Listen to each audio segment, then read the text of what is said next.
주신 말씀은 시편 24편 7절에서 10절까지 말씀입니다. 시편 24편 7절에서 10절까지 말씀, 구약성경 819페이지에 있습니다. 구약성경 819페이지에 있는 시편 24편 7절에서 10절까지 말씀을 교독하도록 하겠습니다. 하나님의 말씀을 교독할 때 살아계신 하나님의 음성을 들으시기 바랍니다. 문들아 너희 머리를 들지어다. 영원한 문들아 들릴지어다. 영광의 왕이 들어가시리로다. 영광의 왕이 누구시냐? 강하고 능한 여호와시요 전쟁에 능한 여호와시로다. 문들아 너희 머리를 들지어다. 영원한 문들아 들릴지어다. 영광의 왕이 들어가시리로다. 영광의 왕이 누구시냐? 만군의 여호와께서 곧 영광의 왕이시리로다. 셀라. 아멘. 네, 벌써 1년이 다 지나가고 11월 마지막 주일이 되었습니다. 2025년을 마무리하고 2026년을 준비해야 할 때입니다. 자, 그래서 지난 주일날 작은 선물로 2026년 달력을 드렸습니다. 다 잘 받으셨죠? 네, 혹시 못 받으신 분들, 더 필요하신 분들이 계시면 오늘도 또 받아가시면 좋을 것 같습니다. 달력을 볼 때 일단은 숫자가 좀 커야겠다라는 생각을 했고, 혹시 좀 일정을 쓸 수 있는 칸이 있으면 좋겠다라는 생각을 하고 있었는데 마침 딱 그런 디자인이 있어서 그런 달력을 선택을 했습니다. 그래서 마음에 드실지 모르겠습니다. 자, 그런데 달력을 이렇게 처음 딱 받아서, 우리 달력도 그렇고 모든 달력에서 처음에 있는 그 겉면, 겉표지를 딱 뜯으면 처음에 나오는 것이 무엇일까요? 몇 월 달 달력이 나오죠? 1월 달력이 나오죠. 어떤 것들은 1월 1일, 어떤 것들은 1월 전체의 달력이 나옵니다. 모든 달력은 겉면을 뜯으면 1월 달 달력이 나오게 돼 있습니다. 너무 당연한 이야기죠. 그래서 속으로 아마 이렇게 생각하실지 모르겠습니다. 아니, 문 목사는 무슨 저런 당연한 소리를 힘들게 하고 있나, 그런 생각 하실지도 모르겠는데, 자, 그런데 이 세상에 보면 우리가 두 가지 달력을 생각해 볼 수 있습니다. 뭐냐면, 지금 우리가 잘 사용하고 있는 보통의 세상에서 말하는 달력이 있고, 그런데 그것과는 조금 다른 교회에서 사용하는 교회 달력이 있습니다. 교회 달력을 우리는 뭐라고 부르냐면 교회력이라고 부릅니다. 자, 그러면 교회력이라고 부르는 교회 달력을 이렇게 하나가 있다고 상상을 해보면, 그 교회 달력의 겉표지, 처음에 나오는 겉면을 딱 뜯으면 가장 먼저 나오는 그 날짜는 언제일까요? 교회력에 가장 먼저 나오는 그 날짜 언제이겠습니까? 바로 대림절 첫 번째 주일이 교회 달력에 있어서 가장 먼저 나오는 날입니다. 그러니까 바로 오늘 11월 30일이 교회 달력에서, 2026년 교회 달력에서는 딱 뜯으면 가장 먼저 나오는 바로 오늘이 그날이라는 것입니다. 오늘이 대림절 첫 번째 주일, 교회 달력에 달력에 있어서 가장 먼저 나오는 날입니다. 우리는 이 대림절을 대림절 혹은 대강절, 영어로는 애드벤트라고 합니다. 애드벤트라는 영어 단어는 무언가가 오다 혹은 도래하다라는 그런 뜻을 갖고 있습니다. 그래서 대림절을 애드벤트라고 부르는 이유는 무언가 다가올 것을 기다리는 그 시간, 그래서 대림절은 기다리는 시간이라는 의미가 있습니다. 그런데 단순히 그냥 가만히 앉아서 기다리기만 하면 되느냐? 그렇지 않겠죠. 대림절은 그냥 가만히 있는 시간이 아니라 우리에게 올 것을 기다리면서 그것을 어떻게 맞이할까 준비하는 시간, 그 의미를 되새기는 시간이 바로 대림절입니다. 그럼 이 대림절은 무엇을 기다리고 또 어떤 것을 준비해야 하겠습니까? 바로 우리를 위해 이 땅에 오신 예수님, 그 예수님의 탄생을 기다리고 준비하는 때가 바로 이 대림절입니다. 우리를 위해 이 땅에 오신 예수님, 하나님의 아들이시면서도 우리를 사랑하셔서 우리를 구원하시기 위해 이 땅에 오신 예수님, 왕이시면서도 높은 곳으로 오신 것이 아니라 가장 낮고 가장 천하고 그리고 냄새나는 그 마구간으로 오신 그 예수님, 왜 예수님이 우리를 위해 오셨나? 그 오심을 기다리고 그 의미를 생각하는 것이 바로 대림절의 의미라는 것입니다. 대림절 하면 먼저 생각나는 것은 제가 지금 말씀드린 것을 가장 먼저 생각할 것입니다. 2000년 전에 이 땅에 오신 예수님, 그 예수님의 이 땅에 오심의 그 의미, 그 사랑과 그 은혜, 이것을 기억하는 것이 중요합니다. 그런데 대림절에는 그것만 있는 것이 아니라 그 의미 외에도 두 가지가 더 있다라고 이야기를 합니다. 그러니까 첫 번째는 여기 나오는 것처럼 2000년 전에 이 땅에 태어나신 예수님의 그 오심, 그 의미를 기뻐하고 감사하는 것, 이것이 대림절의 첫 번째 의미입니다. 두 번째는 무엇이겠습니까? 이 땅에 오신 예수님이 십자가 죽음을 당하셨지만 부활하시고 나서 그리고 우리와 함께 영원히 함께 하시는 임마누엘의 주님이 되신 것, 그것을 생각하는 것이 바로 대림절 의미입니다. 세 번째는 무엇이냐? 그 예수님께서 지금 하나님 나라에 계시지만 그 세상의 마지막 날에 다시 오셔서 우리를 하나님 나라로 인도해 주시고 이 세상을 심판할 그 예수님을 다시 맞이할 준비를 하는 것, 그 의미를 되새기는 것이 또한 이 대림절의 또 다른 의미입니다. 다시 말해서 대림절 그러면 이미 오신 예수님, 그 예수님의 의미, 기뻐하고 감사하고 축복하고 이런 의미가 물론 크지만 거기서 그쳐서 되는 것이 아니라 지금도 나와 함께 하시는 우리 주님, 그리고 앞으로 다시 오실 그 예수님의 의미를 생각하는 것이 중요하다라는 것입니다. 자, 이런 이해 속에서 오늘 본문은 시편 24편을 우리가 함께 보았습니다. 왜 대림절 첫 번째 주일날 시편 24편을 보았을까? 시편 24편은 인도자와 회중이 성전 안에서 서로 그 찬양을 주고받는, 그러니까 화답하는 그런 형태의 찬양입니다. 우리 지난주 추수감사 주일날 시편 100편을 보았을 때도 그런 형태의 찬양을 보았습니다. 시편 100편이 1절부터 5절까지 있는데 1절에서 3절까지를 그 성도들이 성전에 들어가기 전에 문 앞에서 감사합니다, 여호와께 감사하라 이렇게 막 외치면 성전 안에 있는 성가대가 또 여호와께 감사하라 이렇게 화답한다라고 말씀드렸습니다. 오늘도 비슷합니다. 그런데 그 사람들은 조금 다릅니다. 오늘은 어떻게 하냐면 성전에 있는 그 예배 제사 인도자, 찬양 인도자, 그러니까 레위인들이죠. 그들이 먼저 1절을 이렇게 선창을 합니다. 땅과 거기에 충만한 것과 세계와 그 가운데에 사는 자들은 다 여호와의 것이로다. 그러면 이 안에 있는 회중들이 다 같이 2절 말씀으로 이렇게 화답을 하는 겁니다. 우리 같이 한번 읽어보실까요? 시작. 여호와께서 그 터를 바다 위에 세우심이여 강들 위에 건설하셨도다. 자, 이렇게 주고받고 하면서 그 찬양을 통해 우리 영광의 하나님, 특별히 이 세상을 창조하신 창조주 하나님을 찬양하는 것이 이 시편 24편의 시작 부분입니다. 자, 그런데 시편 24편을 전체적으로 보면 이 시편 24편에 특별한 신학적 의미가 있습니다. 그런데 시편 24편에만 있는 것이 아니라 그 앞선장인 22편, 23편, 24편 이 세 편이 서로 연결이 되어서 특별한 신학적 의미를 갖고 있습니다. 자, 22편을 보시면 이런 유명한 말씀이 있습니다. 내 하나님이여, 내 하나님이여, 어찌하여 나를 버리셨나이까? 이 말씀이 어디서 나오는 말씀이죠? 예수님께서 십자가에 못 박히실 때 그때 하셨던 말씀입니다. 하나님, 하나님, 어찌하여 나를 버리셨습니까? 라는 그 말씀입니다. 그래서 우리가 시편 22편을 볼 때 고난의 주님을 나타내는 그런 신학적 의미가 있는 시편이다라고 말씀을 합니다.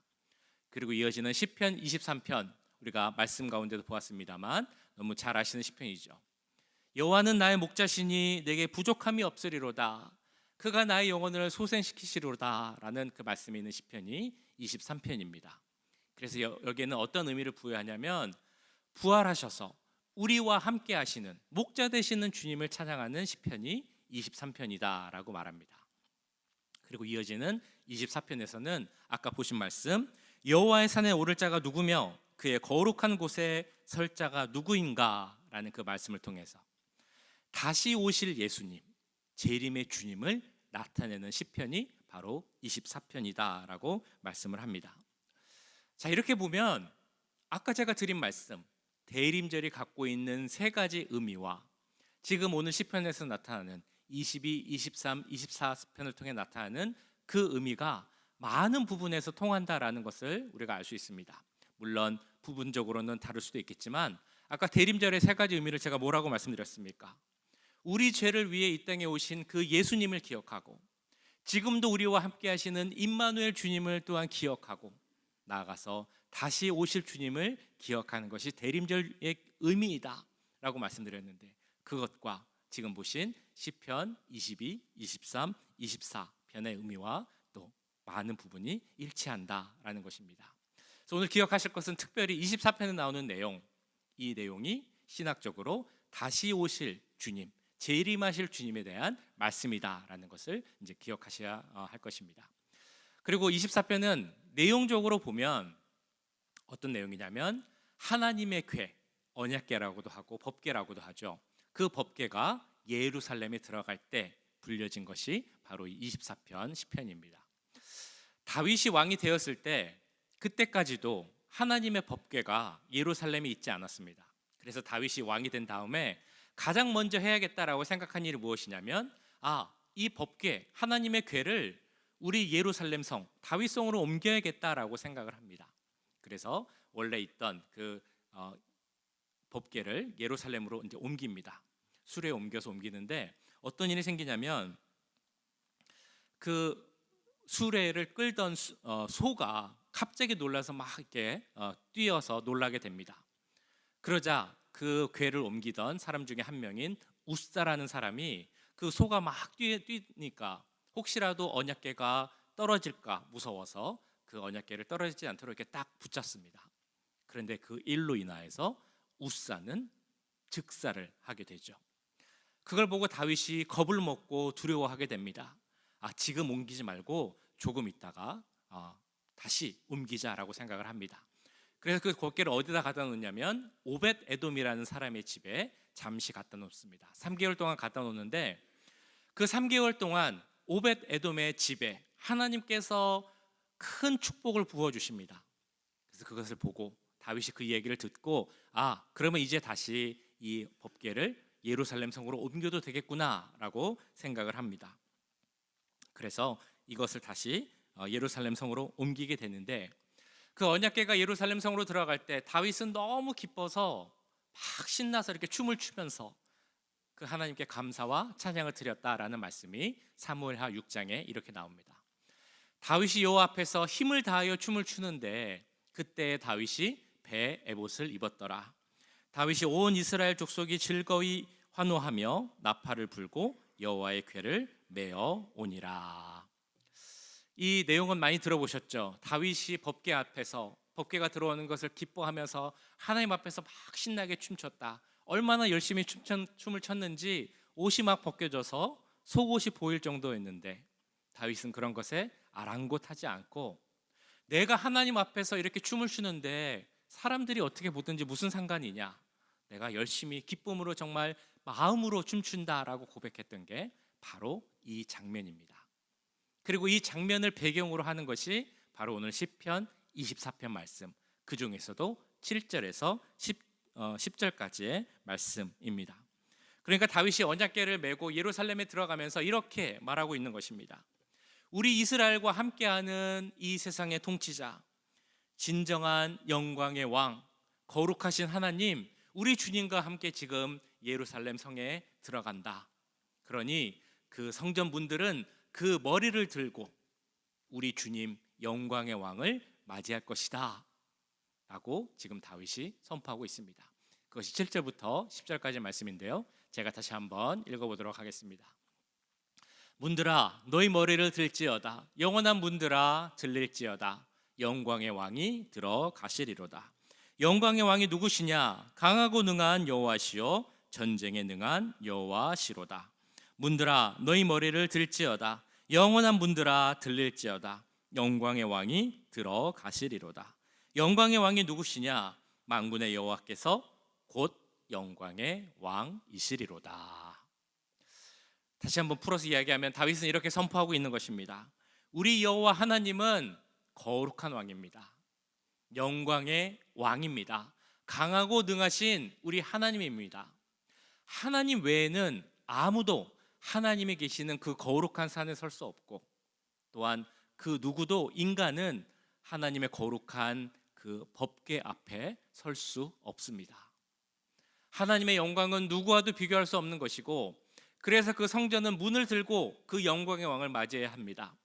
만약에 성전의 문이 머리를 들지 않는다 할지라도 하나님의 영광이 너무 크기 때문에 그 성전은 저절로 문이 열리게, 그 머리가 들리게 될 것입니다. 그것이 바로 우리 하나님의 영광입니다. 이렇게 다윗은 고백하고 있는 것입니다. 자, 그런데 이 시편 24편의 말씀, 법궤가 들어갈 때 그 노래를 했던 그 말씀은 동시에 아까도 말씀드렸던 것처럼 재림하신 주님에 대한, 그 재림하신 주님을 맞이하는 그 마음으로 드리는 찬양의 내용으로도 볼 수 있습니다. 우리 주님은 분명 다시 오셔서 하나님의 거룩한 산에 쓰셔서 우리를 심판하실 것입니다. 우리를 심판할 분은 주님밖에 없다라고 요한복음 5장에서는 이렇게 말씀을 합니다. 아버지께서 아무도 심판하지 아니하시고 심판을 다 아들에게 맡기셨으니, 이 말씀을 통해 우리가 알 수 있는 것은 영광 받으실 분은 우리 주님 예수 그리스도밖에 없고, 그리고 이 땅에 재림하셔서 이 땅의 모든 것을 다스리시고 또한 선과 악을 나누고 심판하실 분은 바로 우리 주님밖에 없다라는 것을 보여주고 있습니다. 그래서 오늘 보신 시편 24편 7절에서 10절까지의 말씀은 조금 전 설명드렸던 것처럼 다윗의 시대에 다윗이 그 언약궤를 갖고 예루살렘 성에 들어갈 때 그 영광의 하나님을 바라보며 부른 찬양이기도 합니다만, 동시에 다시 오실 예수님, 그 예수님을 바라보며 예수님이 영광의 왕이다, 그 예수님이 오실 때도 우리는 모든 분들이 머리를 들고 우리 주님을 영광으로 맞이해야 한다라는 것을 선포하는 그 말씀이기도 합니다. 우리 주님은 어떤 분이십니까? 언약궤보다도 더 크신 분이 바로 우리 예수 그리스도이심을 믿습니다. 그 예루살렘에 있던 성전보다도 더 크신 이가 바로 우리가 믿는 예수 그리스도입니다. 우리는 모두가 그 누구라도 여호와의 산에 설 수 있는 사람이 없습니다. 그러나 예수님께서 우리를 위해 이 땅에 오시고 우리 죄를 위해 십자가를 지심으로 말미암아 우리는 이제 여호와의 산에 설 수 있게 되었습니다. 그렇게 해주신 예수님, 그리고 우리를 영원히 구원하실 그 예수님을 바라보며 우리는 이렇게 외쳐야 한다는 것입니다. 영광의 왕이 누구십니까? 바로 거룩하고 강하고 능하신 우리 예수님만이 영광의 왕이십니다. 이렇게 고백하면서 다윗처럼 기뻐하며 춤추며 우리 주님을 기억하고 다시 오실 주님을 맞이할 수 있는 우리들이 되길 간절히 소원합니다. 주님이 다시 오실 때 우리는 어떻게 외쳐야 하겠습니까? 문들아 머리 들어라, 영원한 문들아 들릴지어다. 이것이 우리의 고백이 되어야 할 줄 믿습니다.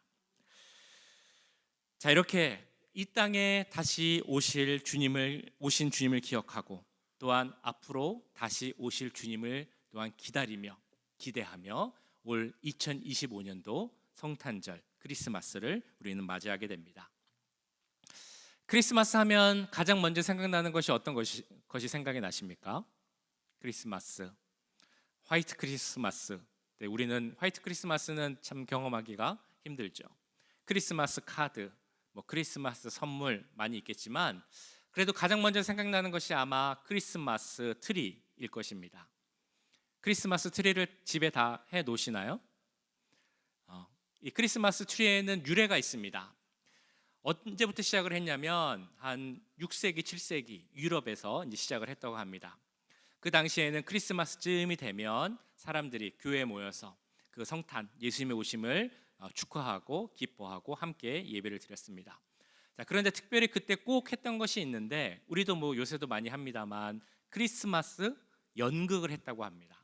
연극의 주된 내용은 우리의 죄, 원죄, 그리고 그 죄를 용서하시기 위해 오신 예수님, 이런 내용들로 연극을 많이 했습니다. 자, 그러다 보니까 이 연극 무대를 만들어야 되는데 연극 무대에 꼭 있었던 게 뭐냐면 에덴 동산에 있었던 생명나무, 그것이 이 무대에 거의 있었다고 합니다. 자, 근데 생명나무 그러면 좀 잎이 이렇게 좀 푸르르고 무성한 거를 아마 해야 됐을 것 같은데 그 당시가 12월이니까 아마도 그런 나무를 구하기는 힘들었던 것 같습니다. 그 대신 갖다 놓은 게 우리가 침엽수라고 하죠. 뾰족뾰족한 나무, 전나무, 그런 것들을 많이 갖다 놓았습니다. 여기 보시는 이제 이런 나무요, 형태의 나무였을 것입니다. 이런 전나무에 예수님이 이 땅에 오신 이유, 예수님의 탄생, 구원, 그리고 생명을 전하는 그 성탄절의 의미를 갖고 있는 장식물을 달아서 이 크리스마스 트리를 장식했습니다. 지금은 뭐 어디 가든지 뭐 특별히 뭐 백화점이나 몰 같은 데 가면 화려하게 크리스마스 트리를 장식해 놓습니다. 정말 여러 가지 반짝반짝하고 화려한 것들을 걸어 놓습니다. 그런데 원래 크리스마스 트리가 시작할 때 이 나무에 장식했던 장식품은 단 4가지였습니다. 4가지가 뭐였냐면 사과, 장미, 빵, 그리고 초였습니다. 4가지가 무엇입니까? 사과, 장미, 빵, 그리고 초. 각각은 우리 예수님이 이 땅에 오신 의미가 있습니다. 먼저 사과, 어떤 의미가 있을까요? 무엇이 생각나십니까? 선악과가 생각이 나시죠? 선악과를 따먹어 불순종한 아담의 죄를 생각나게 하고, 또한 그로 말미암아 우리에게 부여된 그런 원죄를 생각나게 합니다. 로마서 5장에서는 이렇게 말씀을 합니다. 그러므로 한 사람으로 말미암아 죄가 세상에 들어오고 죄로 말미암아 사망이 들어왔나니 이와 같이 모든 사람이 죄를 지었으므로 사망이 모든 사람에게 이르렀느니라. 이 말씀처럼 우리는 모두 죄인이었습니다. 죄로 인해서 심판받을 수밖에 없고 멸망받을 수밖에 없는 존재가 바로 우리들이었습니다. 그런데 그 죄 때문에 예수님께서 이 땅에 오셨습니다. 우리 죄를 대신해서 십자가를 지셨습니다. 그래서 우리의 죄 문제는 해결되었고 우리에게 영원한 생명을 주셨습니다. 생명나무의 열매를 우리에게 주신 분이 바로 예수님이십니다. 그 은혜를 생각하며 영원한 생명을 생각하면서 크리스마스 트리에 다는 것이 바로 사과 모양의 장식품입니다. 두 번째는 무엇이었습니까? 장미이죠. 장미를 다는 이유는 이사야 35장 말씀과 이렇게 연결이 됩니다. 광야와 메마른 땅이 기뻐하며 사막이 백합화 같이 피어 즐거워하며. 광야에 메마른 땅에 사막에 한 송이 피어나는 그 백합화와 같이 이 메마른 땅, 어두운 땅에 우리를 위해 오셔서 그 생명꽃을 피우신 분이 바로 우리 예수님이시다. 예수님으로 인해서 우리의 삶이 장미꽃과 같이 아름다워질 수 있다라는 그 의미를 가진 것이 바로 두 번째 장미꽃 장식입니다. 그리고 세 번째는 빵이죠. 이 빵의 의미는 잘 아시는 요한복음 6장 35절과 연결이 됩니다. 예수께서 이르시되 나는 생명의 떡이니 내게 오는 자는 결코 줄이지 아니할 터이요. 자, 그래서 이 빵 장식은 예수님을 구주로 믿는 자는 영원히 줄이지 않을 것이다. 굶주리지 않을 것이고 예수님이 주시는 영원한 생명을 또 영원한 양식을 얻게 될 것이다 라는 것을 상징하는 것이 바로 빵 장식품입니다. 마지막 네 번째 장식품 초입니다. 초는 아마 예상하실 수 있을 것입니다.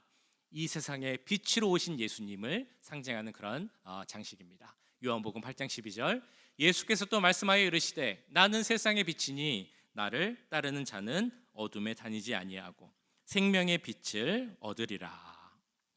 이 초는 죄와 어둠 가운데 살 수밖에 없었던 우리들에게 빛을 비추시고 생명의 빛을 얻게 하신 그를 위해 이 땅에 오신 예수님을 기억하라라는 의미에서 이 초를 이 크리스마스 트리에 장식하는 것입니다.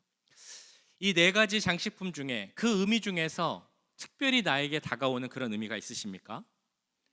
내 죄를 생각나게 하는, 나는 죄인이구나 라는 것을 다시 한번 기억하게 하는 그런 사과, 내 삶이 꽃과 같이 아름다워지게 해주신 그 은혜를 생각나게 하는 장미꽃, 나는 생명의 떡이다 라고 하시면서 그 몸을 우리에게 주신 예수님을 생각나게 하는 빵, 그리고 어둠과 죄에서 우리를 자유케 하신 그 빛을 비추신 예수님의 은혜를 생각나게 하는 초, 그 중에서 어떤 것이 내 마음을 움직이게 하십니까?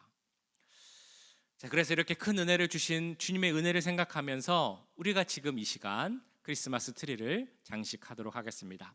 아까 광고 시간에 말씀드렸던 것처럼 먼저 장로님 나오시고 우리 앞에서부터 나오셔서 이 테이블에서 가장 나의 마음을 움직이게 하는 장식품 하나를 집으시고 이쪽으로 오셔서 장식을 다시고 저 뒤쪽으로 한번 나가주시면 좋을 것 같습니다. 다시 한번 말씀드립니다. 조심하셔서 문제 생기지 않을 수 있도록 그렇게 해주시면 좋겠고요. 우리 장로님들이 안내를 해주실 겁니다. 그냥 다시는 것이 아니라 그 의미를 생각하시면서 다시면 좋겠고요. 우리가 다는 동안은 문드라 머리를 들으라 찬양을 부르면서 함께 달도록 하겠습니다. 우리 장로님들부터 나오셔서 장식해 주시겠습니다.